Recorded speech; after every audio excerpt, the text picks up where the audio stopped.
Hey guys, welcome to the OJ podcast. In today's episode, I'm interviewing Debra McPherson. Yes. And thank you so much for coming, Debra. I'm really excited to get to hear and glean from your experience as a linguist. So that's part of the reason I invited you. We also got to know each other working in the office together at the church. True. And I really Which enjoy can get wild and crazy sometimes. Yes. Definitely saved me out of a couple tough positions. And and I really enjoy our conversations, learning about language and talking about the Bible and history. So I wanted to ask you a few questions about your profession. But before that, Where did you originate? Actually, here in the U.S., on the East Coast in Virginia. My parents had met during World War II, so my father was deployed here in California, met my mom. They went back to Virginia and then back to California via a few other places. So essentially, East Coast transplant. Wow. So your family is originally from Virginia? Or your dad from the Midwest? My dad's side, my paternal family. That's pretty cool. Yeah. My mom is Californian. Yep, one of 12 children, farming. So was any of your ancestors part of the original pilgrimage to America? Not that far back. There is a family member that had done a little bit of research and had discovered a James McPherson that had come over. At that time, you could buy passage to get to the New World if you exchanged it for 5 years of your life when you got here, indentured servant. Indentured servants. Yeah. Wow, so you might have been, one of them might have been an indentured servant in your family. Yeah, to gain passage from Scotland and came over and did farming. We're a farming family. That's cool. Yeah. Wow. So maybe that's why we hit it off so well. My family's also farmers. Yeah. So, wow. and so you're Scottish, but then on your mom's side, what are you? Do you know? I'm British, English. Yeah, for the dominant. That's cool. Those waves of immigrants that came over because they really had no option where they were in Europe. All the land was locked up. Yeah. So they came here where they could at least get land. Right. Have a second chance. A second chance. So, that's what the U.S. is. It's just immigrants. Right. Yeah. Yeah. My family too. Wow. And you grew up in Virginia and Southern California then? We grew up mostly here in Southern California in the city of Orange. So, my memories include just an area which was still a little bit rural so that we could ride ponies, and there were orchards so that you could, and people had fruit trees that you could pick off of, kind of similar in some sense to the San Jacinto Valley. It's a very free childhood. Wow. Spent outdoors mostly. Wow. Completely different than it is today, right? For a lot of kids. It really was, because today you just get a sense that the kids move from building to building, whereas we, after school, were outside, and our mom didn't want us in the house until dinner. Yeah. So it's like, go occupy yourself, Yeah.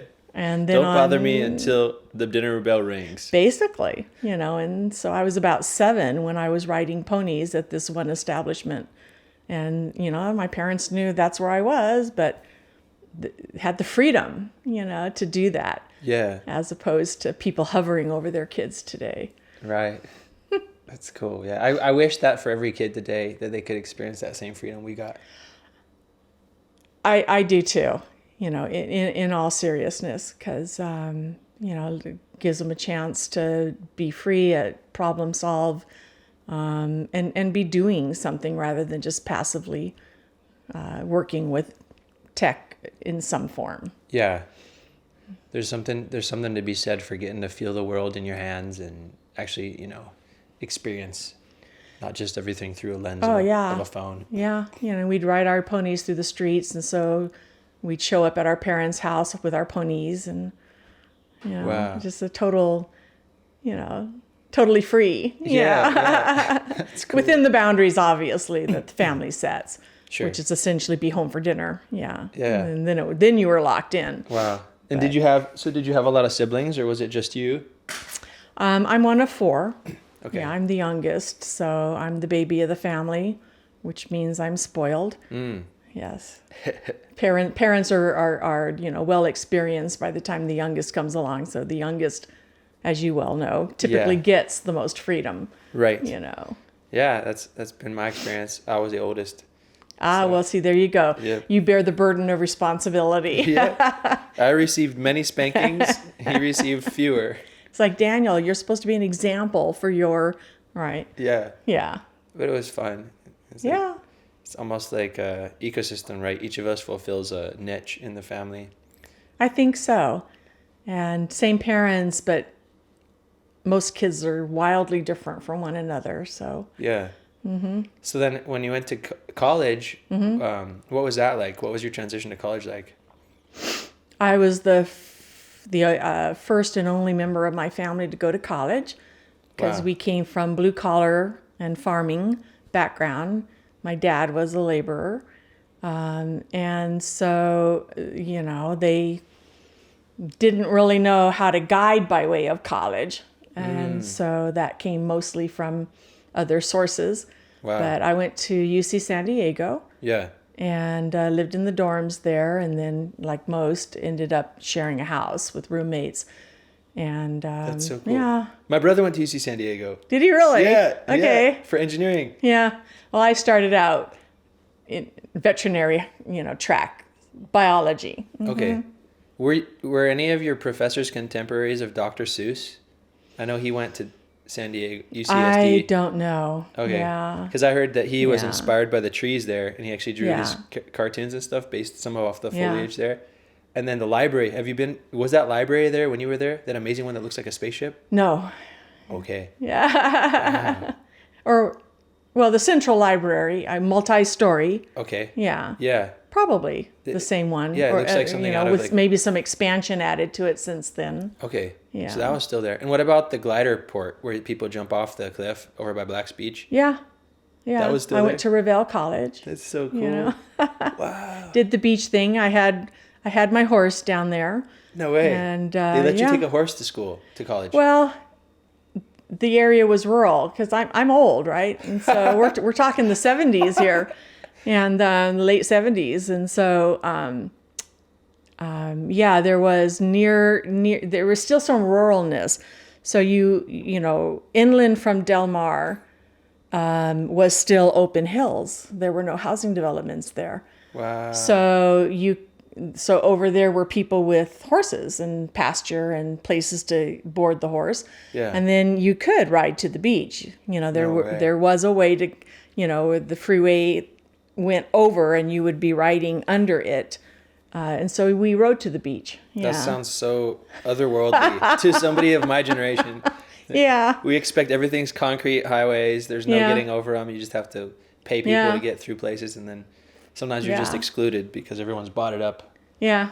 That's so cool. Yeah, or freedom. Even, here in this area, you can see vestiges of when people had horses, because as you drive along, if you look, you can see behind the house are corrals and barns and, but wow. It's different now. Yeah. What did you study there? What was your passion?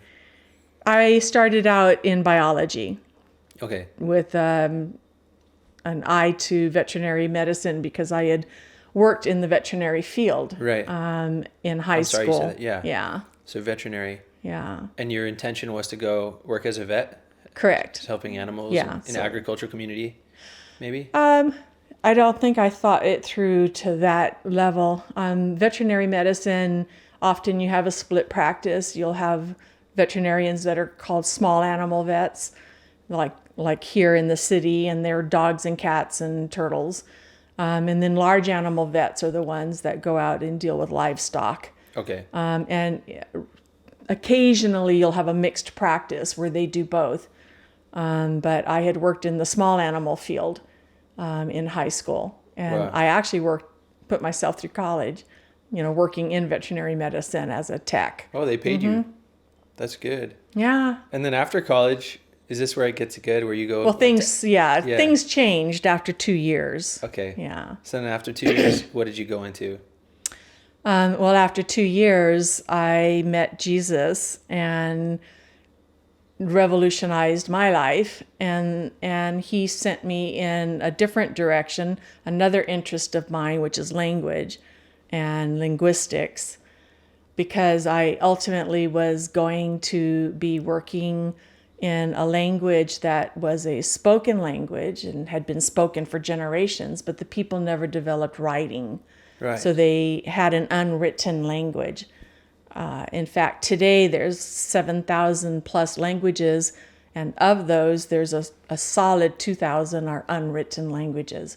And the number of people who speak them, that's what varies. I mean, it might be a handful of 80-year-olds in Alaska, the last 5 speakers of their language, but it can also be Nigeria, where there's 150 or 200,000 speakers of this language that they never developed a written system for. Wow. So I went from biology, I switched to linguistics, the science of human language. Wow. That's crazy. That's a huge change. Yeah. But yeah, I mean, it was fascinating, though. It turned out well. How many languages are you fluent in? Because I know you know French, right? Well, actually, yeah, linguistics is looking at all human language, and there's different aspects of linguistics. So yes, I do speak French, and I do speak. Well, I did speak, but I haven't done it in so long that it's If you don't use it or if you lose don't use it. it, you lose it. Yeah. Yeah. And then vestiges of 2 African languages in the countries of Cameroon and Chad. Wow. And that's where you were sent, right? That's where I was, yeah. So after I finished, I went to Bible school, and then I also finished my master's in linguistics. I have to explain linguistics. Sure, go ahead. So linguistics is the science of human language, and there's different aspects of it. So there's applied linguistics, which looks at the sounds in the language, how languages put those sounds together into words, which is where our accents come from, because languages have different sounds, and then how they put the words together into sentences, and then how they actually structure all those sentences together to do what they want to do. And so in linguistics is also, sociolinguistics looks at how language is used in the society. So you'll see sociolinguists will observe. So they'll observe kids playing on the playground, and they'll observe, what they're saying to each other. Right. And there's also psycholinguistics, which it's a blend of psychology and linguistics, because it's looking at things like language learning. How is it that this child over here is born with a template for language? They don't understand it. Of course, we do, because God designed us that way. Right. But every child is born with this template for language acquisition, and you don't think about how mind-boggling it is that this little being can put meaning to the sounds that are coming out of your mouth. How is that working? Yeah. So child language acquisition, and there's a window for that. Because if you run into abused children that were locked away in cages in a basement, right, they missed the window for language acquisition, and they will not have language, or they'll have very limited language, and they cannot learn it.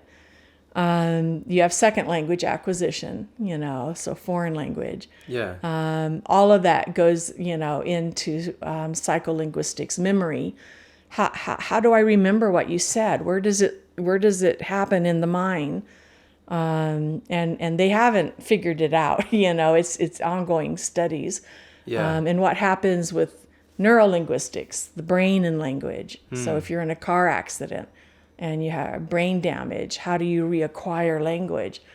Or like with Bruce Willis, right? Having mental issues, and now he has aphasia, which means that you carry vocabulary in your brain in buckets, and he might have the right bucket, the seasons of the year. Yeah. But he wants to say winter, but what comes out of his mouth is spring. And it's just this inability to retrieve. So there's your psycholinguistics to retrieve the right word from the right bucket. Yeah. How does that happen? Where in the brain is all that? Right. And so now we look at Alexa, so language is just this phenomenally complex thing. And for example, if I say, he kicked the bucket, the words that came out of my mouth have no connection to the meaning of he died. Right. Yeah. So language is just infinitely complex. So whether we'll ever get a Star Trek Data who's completely conversant, I don't know. At the moment, it's Alexa, right? Oh, man. Next episode, and that's about it. Right. I'll be like, okay, Google, turn on bathroom lights. And if I don't enunciate it properly, Mm-hmm. and at the right volume, and like with the right, you have to turn off airplane mode. There you go. There she goes. It's just like incredibly disruptive to my workflow, like to have to like explain again to the device. So it's like, it feels like, I know we're talking about AI taking over the world and everything. That's like the hot topic of the day, but it's like, at least for now, it's disappointing me. Like, well, and add in accent now. Yeah. Add in that English is a foreign language for right. you. Add in a Bostonian accent or a deep South accent. How do you get AI, And that's why you've got that, what's that one sentence that always comes back to you, I didn't get that. Would you please repeat, you know? But so I went with linguistics for the unwritten language, and to see what the sounds are in that language, and then how they are going to build their words. Where are the word boundaries going to come? What happens at the sentence? What happens at the boundaries of sentences? Yeah. You've got, like in English, if we've got the sound PS, so it's at the end of the word stops. Okay. Right? But I never start a word with it. So if I see the word psychology, I don't say psychology. That's true. So there's a rule in English that this sound combination can exist at the end of a word, a morpheme, but not at the beginning.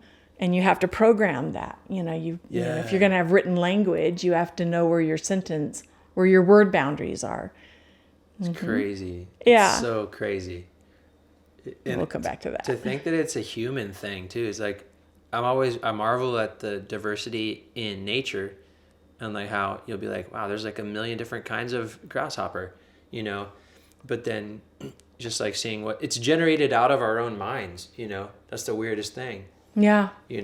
And well, there is limited animal communication. We know, all the monkey family, we know the dolphin family, but in no way, shape, or form does it even hold a candle, to what a 2-year-old human can do, let alone a 5-year-old human is essentially acquired their language, with the exception of vocabulary. That's so crazy. And maybe idiom and, I've heard this, can you correct me if I'm wrong? I've heard it said that language originates in humans, it's basically word pictures in the mind. And we're relaying that visual experience to another person through words. That's a whole field. That's okay. Your psycholinguistics that looks at it. You cannot underestimate the phenomenon of human language. Yeah. Right. And even how you're remembering what I said earlier, because then you'll come back to it. Where is that in your stored? How is it possible that, not only my sounds carry meaning, but you can decode it and then you can remember it and then you can retrieve it and re-express it. So I don't know, so much word picture. As I'm talking to you, I don't think I'm seeing images, but it does make you wonder about the deaf, for example, who've never heard sound. Yeah. You kind of want, what is it? Is they're able to decode visually. Right. Because the visual is tapped into language because we're used to context, right? Yeah. And we had, remember, once talked about the word saw. Is that the noun, a saw? Yeah. Is it the past tense of see, I see, I saw? Is it the verb to saw? all of that then requires context to decode it. Right. Yeah. And there are deaf people who can speak. Isn't that right? If they became deaf after, those would be people that Okay. became deaf through illness, or through accident. But if they have absolutely no Really? sound at all, Yeah. they're pretty limited to visual. 'Cause I but thought they I heard will still learn language visually. Yeah. I think there was some family member of a friend of mine, they said, who, according to the account, the parents forced them, they said, you are not going to learn sign language, you're going to learn to speak like us. It was one of those, it was either, I might be flipping the disability around, but basically the parents it said would be you're not able deafness to... or muteness or Yeah. deafness. Mm-hmm. Yeah, I'm pretty sure it was deafness. And then the person learned how to speak, making the same sounds as us, which is like miraculous to me. Yeah. It's like, how in the world would they do that?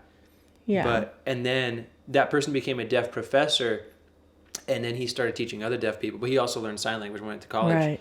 And so from there, he was like basically able to bridge the gap between ignorant people like me, Right. who have no idea what that experience is like, and people like him who are like tremendously like, overcoming that challenge of, missing a critical part of what everyone else has, And it is, or you look at forced immigration by way of war, and now the person finds themselves in the U.S. with no English. Right. And, at that point, they can acquire, how much of the language they acquire does depend, well, what do I want to say? Before puberty, before the brain chemistry changes, any child can learn any language. Really? And oh yeah, before puberty, they can be fluent in multi languages, which is why in Europe they start second language in like grade 3. Which I think is so smart. Yeah. I know. Yeah. But then after the brain chemistry changes, then you're left with whatever your innate ability is, like your math ability or your art ability, your music ability, your ability to learn second language. And So if you're naturally gifted in language, if your brain has been like designed in such a way, you can acquire you can multiple still languages. acquire, even if you didn't get a second language before puberty. Correct. But if you did get a second language before puberty, does that just like snowball? Your brain is programmed. And in fact, they know now that even before birth, if you play Classical a music, foreign language, Okay. classical music affects math and language ability positively. I'm going to put my kids in classical I music. know. They're going to be headphones on my wife's belly. Get my Willie Nelson, And some reggae too. Hey, that works. And but if you play a second language like Spanish, for example, they know that it gives that child, they're not born speaking Spanish, but they're born with an affinity for it. Interesting. And then they will acquire it faster.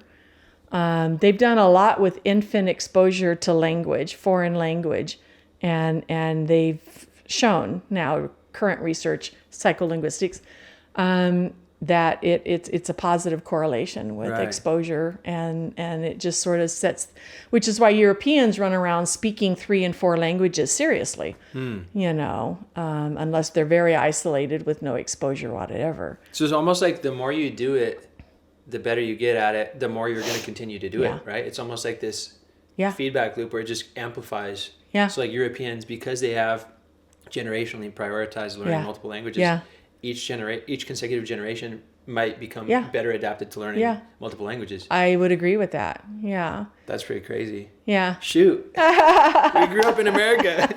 They say, what do you call an American? Yeah. What do they say? Or what do you call it? Yeah, somebody who speaks 3 languages, right? Trilingual. 2 languages, bilingual. What do you call someone who speaks 1 language? American. Yeah. English only. English only.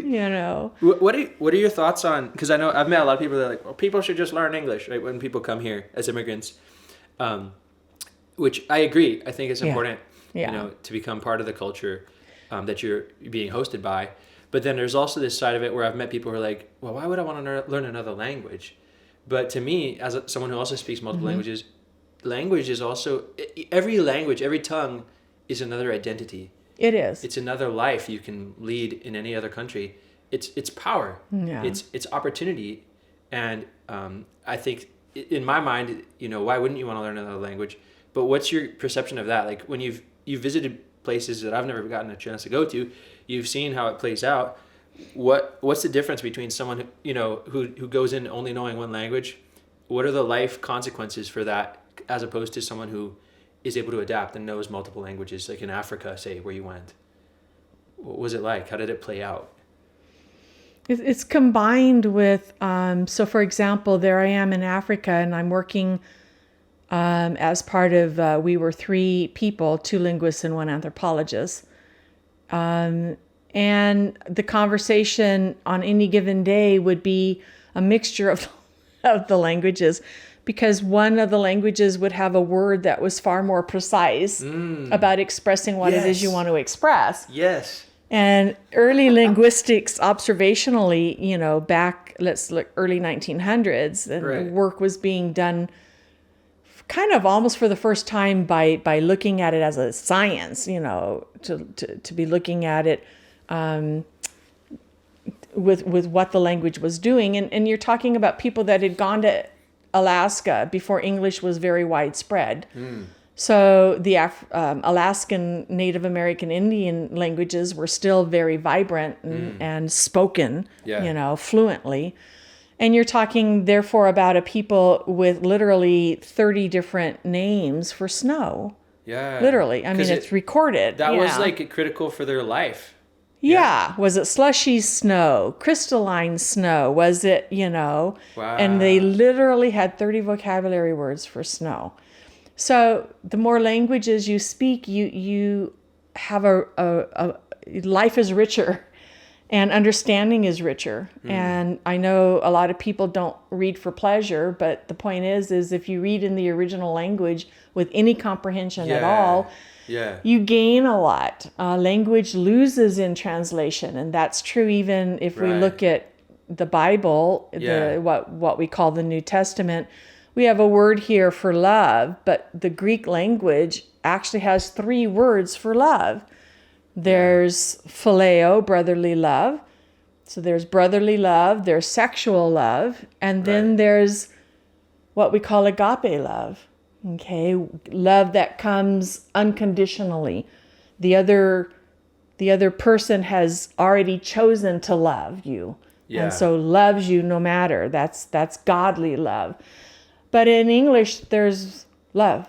Love, right? I love so pizza. When you see it, I love you. Yeah, I know, and so you're missing out on these layers, or even the word you. English used to have a singular you, and it had a plural form also. Right, like in Spanish. Exactly. But we kicked out the plural. Well, now if I'm reading, and if back to using a Bible reference, and it says if you, I lose by not knowing if that is the plural you or if that's the singular you. Yeah. So was that in English? Was that not too far long ago, King James Version, thee versus thou or whatever? Yep, that's it. Okay, so thee is you, plural, and thou is singular. Wow, and that's how many years? Or there's regional dialects. Like if I go into the Tennessee Hills, I'll find, you and youans. Yeah, or y'all. Or y'all. Yes. You all, yeah. Right. So you and y'all, Yins, Texas. Y'all. South. Wow. Midwest, up in the hill, Appalachia kind of thing is youans. So an attempt to hang on to this difference. Right, because it is important. There's a time where it's best to say you all, y'all. You're right. And the African language I worked in had 3 forms of you, because they also had inclusive, exclusive. Like you guys over there.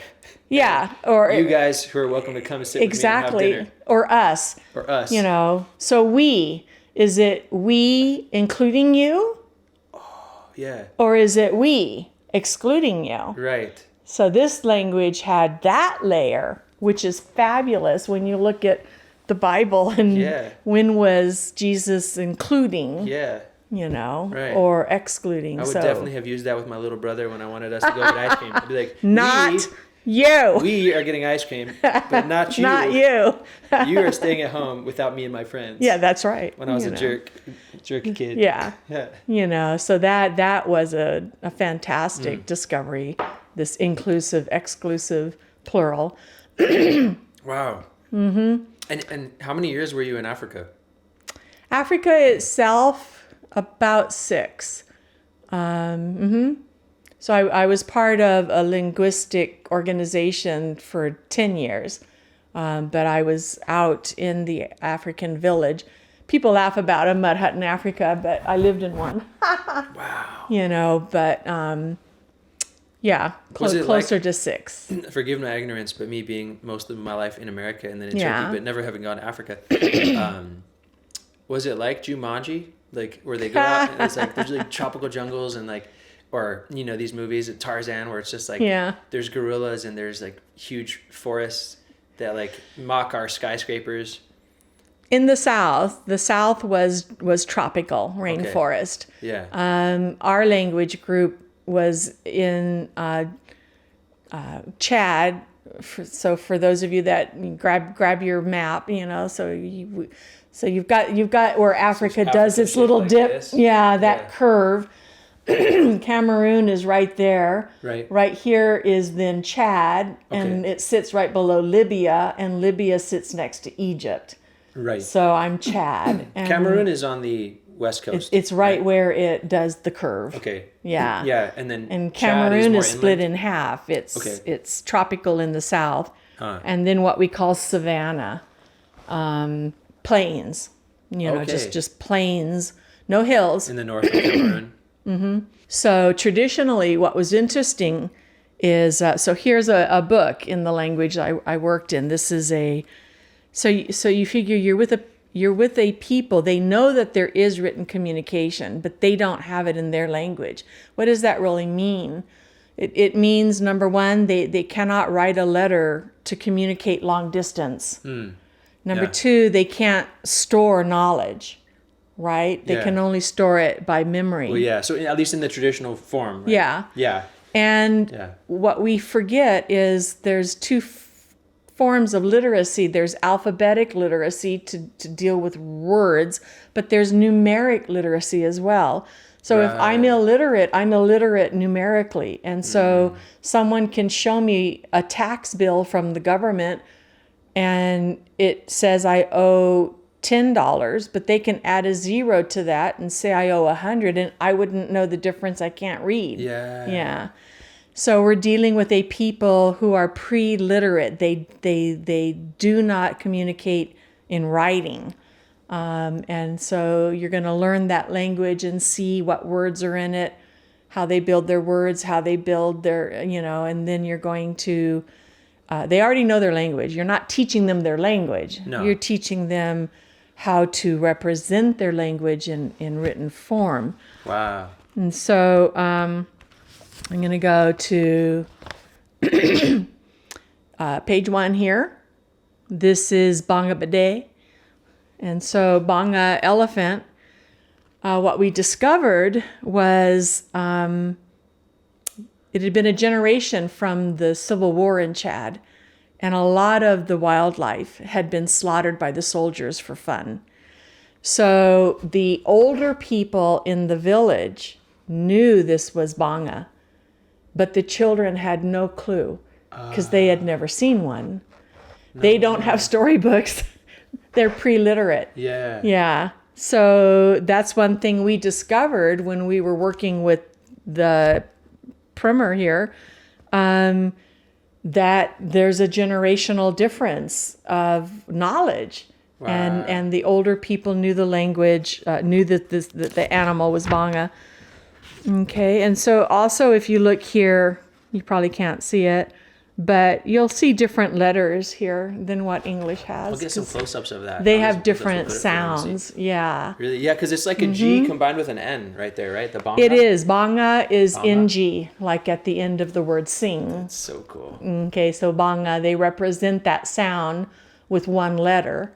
And so the great thing about today is this is very much like Spanish. What you see is what you say is what you write. Yeah. English is horrible in its written form. It's terrible. And they always talk about redoing English. Yeah. This is called phonetic. We're going to need the people from Cameroon to come over here and teach us how to spell our language. Teach us. Yeah. But by way of the animals, we did discover that the kids don't know all the names. I mean, they'll know the name. Let me go back here. I'll find this. This is a duck, akorokoro. So they'll know akorokoro because they've got ducks, right? Yeah. But they won't necessarily know.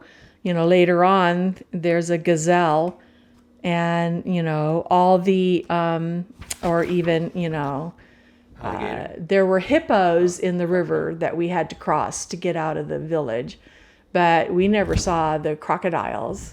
And yet the elders in the village, the grown adults, could identify this animal.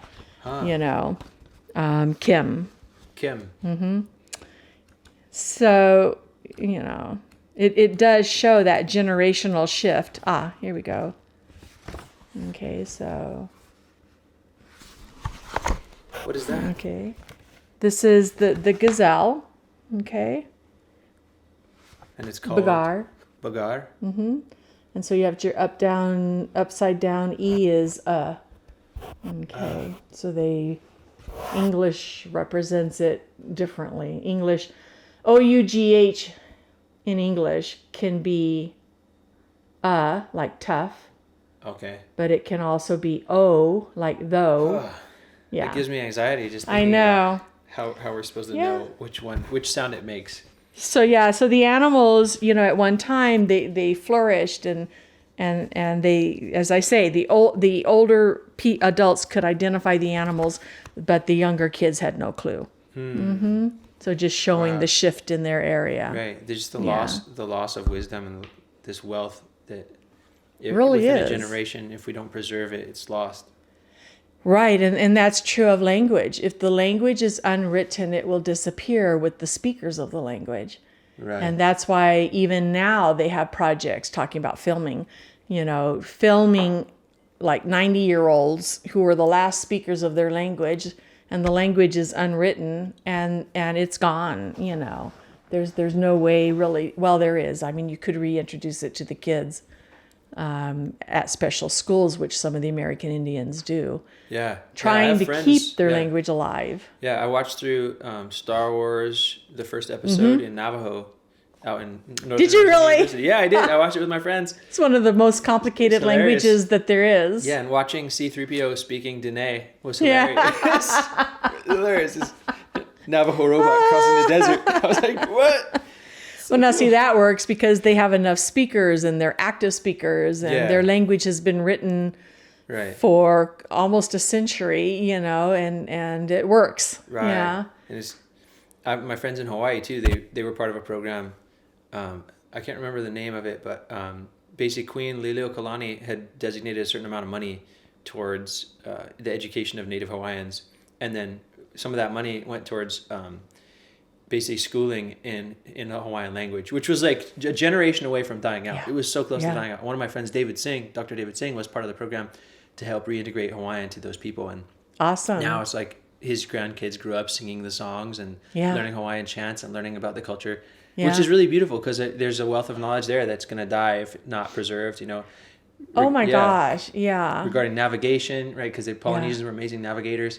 And it's like, that's the thing. It's crazy how language is so tied to the land and to the lifestyle, right? And you might even say your identity to some degree. I mean, to what totally. degree are you bound to your native language? Yeah. Right. I mean... Talk about what is a nation, right? I took a class called Native Nation Building, and it's like one of the key elements is a common language, right? Yeah, and if I want to kill you as a people, I'll try to kill your language. Right. Which is what did happen in North America, if we're going to be honest about sidestep slightly onto that political topic. But yes, they deliberately took children out of the American Indian areas and put them in boarding schools in an attempt to kill the language. It did not succeed completely, but it did with smaller language groups. Yeah. One of our friends, he was taken to a boarding school. It's like crazy to think, even within a generation, that had happened, and then it's like they lost a lot. Yeah. And but language is a living thing. If it's actively spoken, it's a living thing. It changes over time. And that's equally fascinating, historical linguistics. Right. And you can trace the movement of people by tracing their language. Yes. All right. And literally, you can see that as a people group moved, they impacted the languages near them.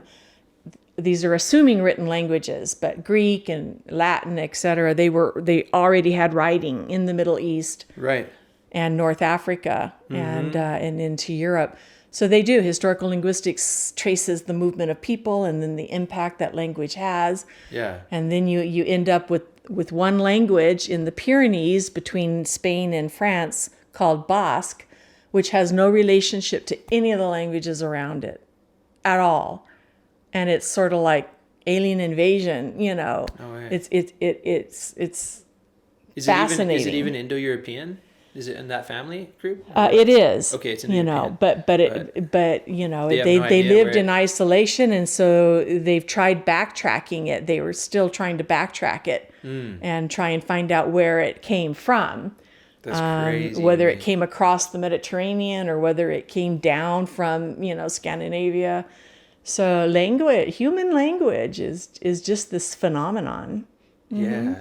And it's so valuable. It's like for anthropologists to try to go back and figure out, well, where did we all come from? How did this happen? Yeah. Right? It's like you have your DNA, you have your ancient artifacts, and then you have a living artifact, language, right? It's like, and culture that's so tied into it. It's like, well, why do we do that? And Why do we do before that? DNA, it would have been historical linguistics, watching the movement of people groups. Of course, now we can, backtrack through DNA. Yeah. But part of who you are is your language. It's why you fight for it, and it's why Right. we're still working in the unwritten languages, even though they're small people groups often, and even though the computer's changing everything, not every area on planet Earth is accessible with the cell phone tower.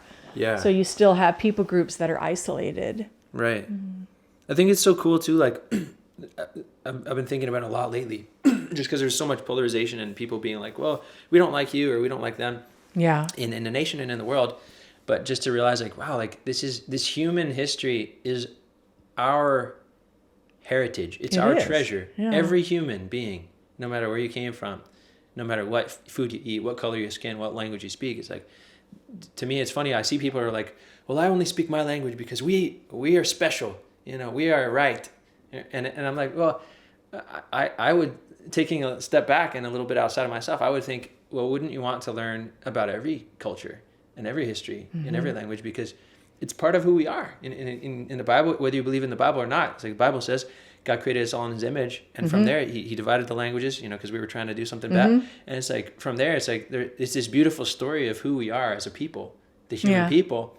Yeah, it's funny to some people are so myopic they can't see beyond just their little patch of the world. Yeah. But it's like I think you're right. As you learn a language, it helps you to taste the richness of life. Yeah.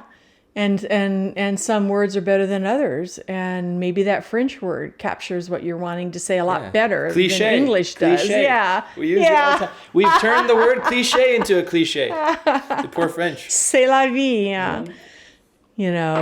And it's true. A person's language gives that person respect, and there are back to sociolinguistics, how language is used in society, and you can look at human history, and you'll see where maybe one language was elevated above another language. Sure, yeah.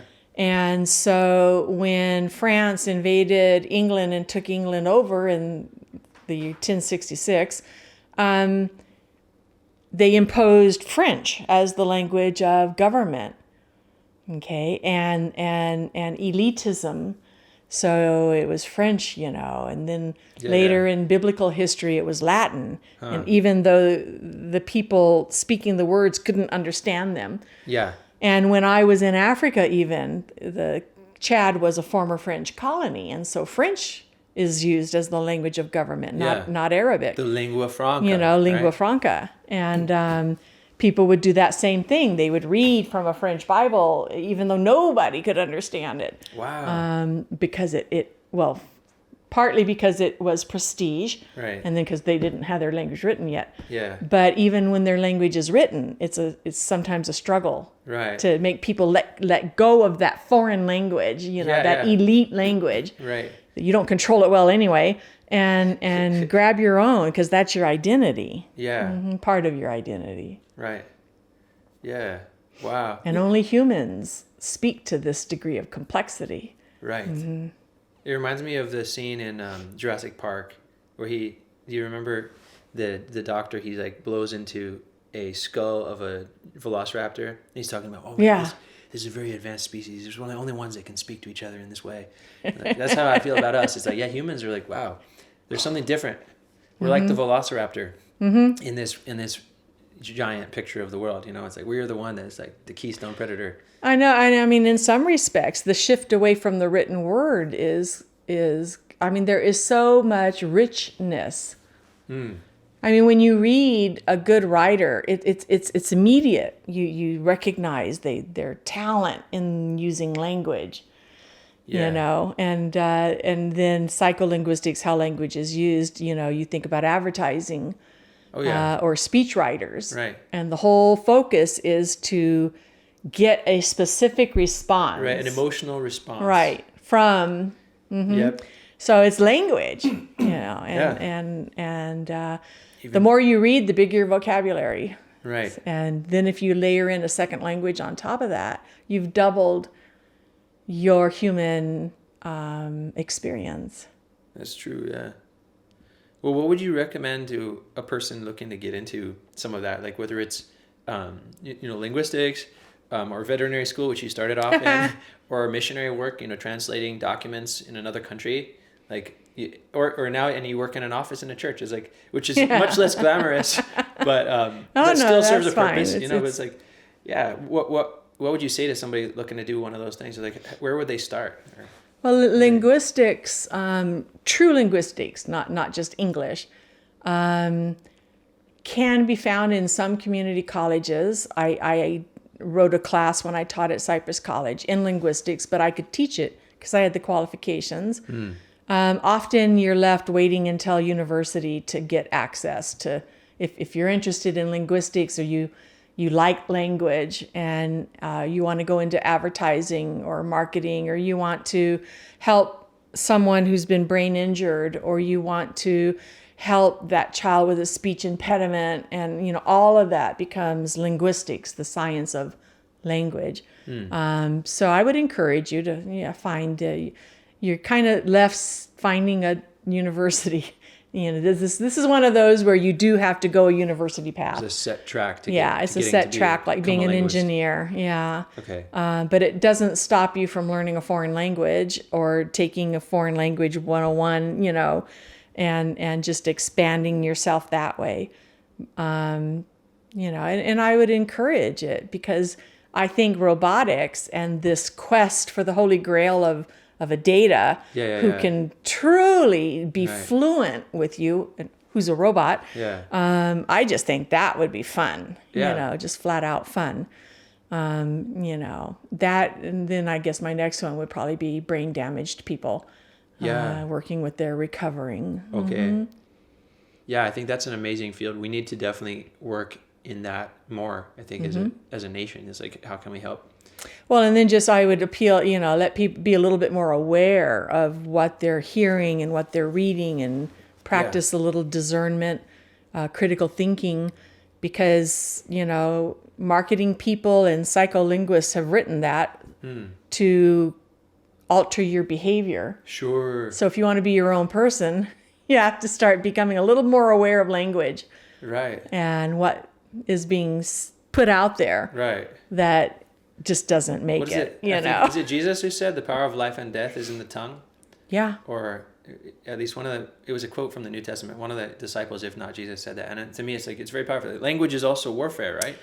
The pen is mightier than the sword. So we've got, Alexander the Great, who comes along with a sword, but then we've got Lenin, who comes along with a pen, and Lenin was far worse, on human history. I mean, looking back now, this man slaughtered people by the millions, but he held that conceptual, ideological, and we see it today. It's a great sounding idea, but when you actually look at what happened on the ground, it didn't turn out well. Yeah, language is as dangerous language as it is powerful. Yeah. Which is, you see all the ads, the closer you get to the election, all the ads start bombarding you, and people, sometimes people don't really investigate, and they vote emotionally based on, what they've seen and heard. That's what stays with you the longest, is the combination of to see and to hear. And language is powerful. It reminds me of, we went to the Egyptian History Museum in San Jose, me and my brother, about a month ago, and there was a depiction of a god transferring written language to people in the form of hieroglyphics, and the other god was not a fan of that. I can't remember which one it was, but his thoughts were, well, this is going to cause people to forget. They're not going to use their mind anymore. They're going to be reliant on the paper or these scripts. And it's like, that's kind of how we are today. It's like, we're so dependent on, these devices. I'm so dependent on, speak for myself, so dependent on writing things down that I've lost that ability to remember and recall. Like some of these African nations I've heard of, the griot, a person who's able to recollect, stuff from hundreds of years, if not maybe even 1,000 years, because it's been orally passed down. And I'm sure, the Hebrew tradition as well, before it was oral written, tradition, very much so. So it's like all these aspects of language that have been lost as well, because we've depended on, But that's it. So your oral tradition is a fabulous thing, but if that person is killed, it's over. You've lost. You're right. Whereas that written document can be found 2,000 years later and deciphered. Yeah. It's crazy. Get a window into that world. Yeah. It's amazing. I know. So, wow. So, okay. And only humans. And you see, next time you see this little 6-month-old babbling, and then later becomes a 1-year-old that they can always understand before they can produce. They decode is easy. Same with foreign language, right? I can decode far more easily than I can encode. But you watch that 1-year-old and, and then they become that 2-year-old, and they might even use bad words, but they're using them correctly, and they're acquiring They're language, more than capable of using bad words correctly. Can I tell a story? Yes, tell us a story. So in my family a few months ago, 2-year-old terror, right? This 2-year-old that is just going to be a force to be reckoned with. And the house had an internal camera, in one room, deliberately. And anyway, so here's this little 2-year-old caught on camera. The grandmother had just said, "No, you cannot do that. Now go play. You cannot, no." So then the camera records the little 2-year-old tromping off going, "You bitch." The 2-year-old said that. He used the right word appropriately. She doesn't know, but you're just like, oh my gosh. And so we sent that around our family, and it's like, oh my gosh, that's so funny. We've created a monster. You created a monster, but that also is watch what you say, because they're actively imprinting language, and they will use whatever they hear, and they'll use it appropriately. Right. Children are still the most dangerous AI out there. They are. They will take us over. It's funny. So you can keep that or not, but anyway, no, I'm keeping it. It's just so funny. That's perfect. Yeah. Wow. Well, so the takeaways I have from you is basically, if you want to become a linguist, you're going to have to go to college for it, right? Be careful what we see and hear and read online and in the, everywhere, because people are using language both to benefit us and hurt us. Turn your brain on. Yeah, use your critical thinking skills. And then the third one is like, go learn a language, because it makes your life richer. Go learn a language, and should you be in that family environment where you've got young kids, expose them to a second language, not a ton of, pick a language and expose them to that language. Yeah. If at all possible. Okay. Through DVD, Sesame Street in Spanish, whatever. Yeah. It imprints them with a pathway that can later be capitalized on. Right. And what would you say in your life, looking back, reflecting on your experiences, what would you say has been your purpose or your calling? It really did involve, so, God really does care, and God is, and he's a rewarder for those who seek him. But he knows each one of us, and he's not a tyrant sitting there waiting to yank your chain. He will lead you into things that are rewarding and not always easy, but absolutely rewarding. And so from the age of 20, my purpose has been to honor God and to follow doors that he has clearly opened for me through prayer. So my purpose is to glorify the Lord Jesus Christ and to live for him and to just be, a conduit of his love to anyone who doesn't know it yet. That's awesome. What an adventure you've had in fulfilling that purpose. Wow. So the last question, and you've kind of answered it already, but what role has God played in this whole life you've lived? I'm was already 20, when God invaded my life, so to speak. I was not at all religious. I was not seeking. Wow. God knocked on the door of my heart, in very clear-cut ways. And so I opened that door, and he changed my direction from one science, biology, to another science, language, with the purpose of going to these languages with no written form, developing the written form for that language, with the goal of God has self-revealed. We can't find God. There's no way we as people can find God. Yeah. God finds us. God self-reveals. Right. And we believe the Bible is the self-revelation of the living God. Yeah. And so therefore, all of these tools of linguistics were applied to get God's word into this language so that those people who speak this language have full access to the truth of God. Mm-hmm. Right. Through Jesus. Well, that's so awesome. And then they become literate. Now they can write letters to people who live in the capital city, and now they can record information, and now they are not going to be cheated at the marketplace. Yes. So literacy goes hand in hand with translation. Right. So this is now a people that have been empowered, frankly, by even the woman over there can now read and write. Yeah. It's just revolutionary. Right. It is. Well, thank you so much. Thank you so much for sharing and being on our podcast. So to everybody out there, we hope you enjoyed this episode, and we look forward to seeing you on the next one.